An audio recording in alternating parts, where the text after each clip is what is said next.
All right, so let's go now into the basic discrepancies, what you allege actually happened. On voting day. Allegation. The Supreme Court has found we haven't found, we haven't gotten the detailed ruling, so right now I'll just refer to them, if you will, as what you guys say happened. Okay. After polling days, our understanding is, again, there was not major problems at the polling, on polling day. True. People voted, votes were counted, and then came transmission. So what then happened at the transmission stage? The story behind the transmission lies in the IEBC server logs, which is why those who have been found to be culpable, i.e. the institution that is IEBC, are so adamant that they will not allow access to those logs. The Supreme Court granted us read-only rights with permission to copy. Right. When we went to Anniversary Towers to execute that order, there were 2 independent consultants appointed by the judiciary. There were representatives of our counterparts in Jubilee, and there was ICT Director for IEBC, James Mohati. They refused to comply with a large number of the provisions of the court order, despite the urging of the judiciary officers, and this is noted in the report that they submitted to the Supreme Court. But they did grant us partial access to the IEBC server. Right. And that's where a very long story begins. Well, let's hear it. The server, summarize. Yes. I wish I could demonstrate it to you on my phone, because I have copies of. Well, we'll probably get it and fine. Film it later, right? The server demonstrates rogue users, and by rogue users I mean people not permitted to access the server. The server has a network, an IEBC network, exclusive to that server, and all users bear p.gathara@iebc.or.k. Right. The logs demonstrate dkchirchir@gmail.com accessing this server. This is not what I am saying. These are IEBC's own documents. Right. We did not change them, and this was done in the presence of a judiciary officer who was independent, accessing prior to the election day. We saw 3,583 attempts by various rogue users to access the server prior to this. And immediately after this user ID, dkchirchir@gmail access, the floodgates opened. And people were now able to do things that the user policy of the IEBC did not permit. Right. The user policy has 3 categories of users. National, ideally that's W. Chebukati, IEBC.org.k, who is meant to have only read-only rights. Right. Because results are final. Yeah, you can't change them. You can't change them. Right. Read-only. Constituency, the same. Right. Results are final at polling station. Right. So you just collate. And polling station has a read and edit. Right. Because they get to upload results onto the server. Right. The user W. Chebukati@iebc.or.ke deleted over 9,000 forms 34A from the server. The policy does not permit for deletion of forms. Right. Amongst various other amendments that were conducted, including renaming of files, in Bureti constituency, that user, W. Chebukati@iebc, retrieved the form 34B, uploaded, deleted, uploaded, deleted, a total of 6 times. 6 times. every time they observe a result that is not favorable, a deletion a delete command is run, and another form is uploaded. And he'll get into the story of the forms. Right. In Jomvu constituency, W. Chebukati, who is meant to have only read-only rights, was uploading the form in Jomvu constituency in Mombasa. In Bomet County, a constituency election coordinator, username V. Kimilel at iabc.or.ke, was given admin rights on the IABC server, the entire server, and introduced an application onto the server. You remember the infamous Pythagoras theorem? Oh, the algorithm. We can show you where it was put in and when. Okay, we'll get into the algorithm in detail a bit later. So you have all these people who are accessing the server that shouldn't be rogue users, and the people who should be getting in doing things that they're not allowed to do, or they shouldn't be allowed to do, or even shouldn't be able to do. And this is subsequent to another rogue user granting certain permissions to these users. Right. Which is then the hacking that you guys spoke about. Yes. My question is, what is the outcome? What's the product of all this interference? Do we see a pattern to the interference, or is this just being done sort of randomly? We are filing a number of petitions for various elections across the country, and you will see the pattern emerge. There was an important narrative for Jubilee. The first was the tyranny of numbers. The second was penetration into NASA strongholds to get the infamous 30%, 40%.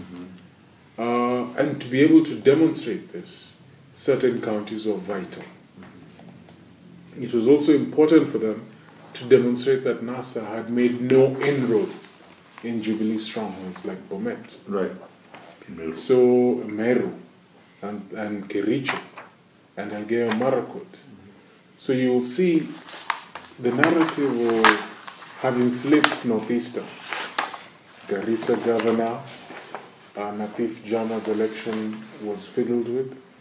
Wajir governor, Ahmed Mohammed's election was fiddled with. Mandera aspirant Hassan Noor of the Economic Freedom Party, his election was fiddled with. Governor Godana Doyo of Isiolo County, his election was fiddled with. In Narok County, where we won the presidential vote overwhelmingly, our candidate Patrick Ntutu of CCM, his victory was fiddled with. In Kajiado County, where we won presidential overwhelmingly, our gubernatorial candidate David Olenkedianye, who was polling at 67% prior to the election, his election was fiddled with, and I'll show you the anomalies in each of these areas. In Lamu County, the same thing. In Nyamira and Kisii, which was flipped as the MP seats, you will see the anomalies, the deletion of forms, the uploading of alternative forms. It was a widespread, systematic concept in Machakos County, where the total votes cast for governor exceeded those of all other positions by a very interesting number. And you remember Justice Philomena Mwilu asking, when you're given 6 ballot papers and you walk into and you vote, what do you do with the rest? And the server logs show something even more interesting. 86 polling stations where, let's say, the registered voters are 300. People vote for the position of president, people vote for the position of senator, of women rep, of MP, but for the position of governor, the server logs show 0. Not a single vote for any candidate. Wow. That tells you the result that was beamed on the portal did not come from the ABC server. Just before I get to Dr. Nyang'asi, because I'm quite interested in what was happening to the physical forms. Yeah. Lots of this is stuff that is happening on the servers. Right. Now, there has been the argument put forward that this was a manual election. Mm-hmm. We've Got manual forms, so it doesn't. And the IEBC, in declaring its elections, we had a verification, quote unquote, exercise at Bomas, that essentially was bring the forms so that we can see them. And I want you to address that, Dr. Akala. Again, it's all about what matters, which form matters. Is it the electronic form? Because especially in the presidential election, the law is specific. It's got to be transmitted electronically. Or is it the physical form? Yeah. And if they are meddling, and this is the corollary question, right. If they are meddling with things on the electronic server, in the other races it shouldn't really matter because there is no specification that it has to be electronically transmitted. So how do you deal with that? In this instance, good question. It's a very good question. In this instance, actually, what happened with the three mechanisms where you're supposed to key in the result and you're supposed to send an image of the result and you're supposed to deal with the physical of the form. What happened, it ended up in a huge revelation about the exercise. Now, our friends on the other side had no plan beyond projecting an image on a screen. Right. And that's where the problem started. This is the IBC. Yeah. One and the same. Jubilee/IBC. Right. And one and the same thing. And just to make it a bit more interesting for you, is that IBC at Bomas of Kenya did not have the capacity for verification. It was a 3-man desk over there of someone called Marjan, someone called Mwangi, I think, and a third person. There are some commissioners there. These people are not going to verify 40,000 forms, 883, and they aren't going to verify 290 Form 34Bs. Now, the most interesting story of this, before we get to, I give you a bit of a chronology, even the Form 34C that was used to declare a presidential result has got problems. Not only our entire constituency is missing like Nyando, but the tallies within the form itself have a problem. And this is not what I say, this is the result of a court-appointed scrutiny. Right. This shows you how careless the entire process was, that it came to the point where even the presidential form has an issue. Not only that, they did not deposit the original form at the court-appointed scrutiny. Yes, they came with a photocopy. They came with a photocopy of the Form 34C. You know how crazy that is? It's only one Form 34C. But still, you haven't tackled the question about this electronic form. Yeah. So there's a chronology to this. What happened at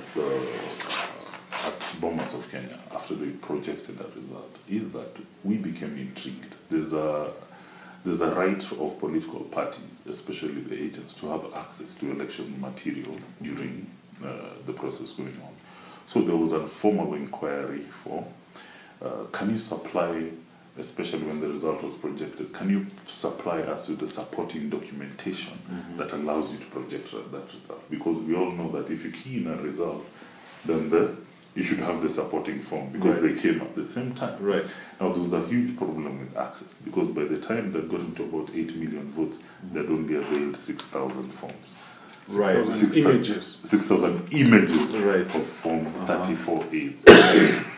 By the day we're moving towards the declaration, they supplied us with an extra 3,000 forms. So you have 9,000. So we have 9,000 forms of Form 34As. Right. Of Form 34Bs, we had access to only 77 Form 34Bs. Wow. And this is really important because as we move on, I'll tell you the story of the different generations of forms. Right. And the different edits in the forms as we move forward. Right. He's been very clear in telling you how a user, W. Chebukati, Right. uploaded and downloaded it 9,000 times. I'm not sure that's humanly possible. But the story of those edits is from different IP addresses across the country. Right. From different IPs.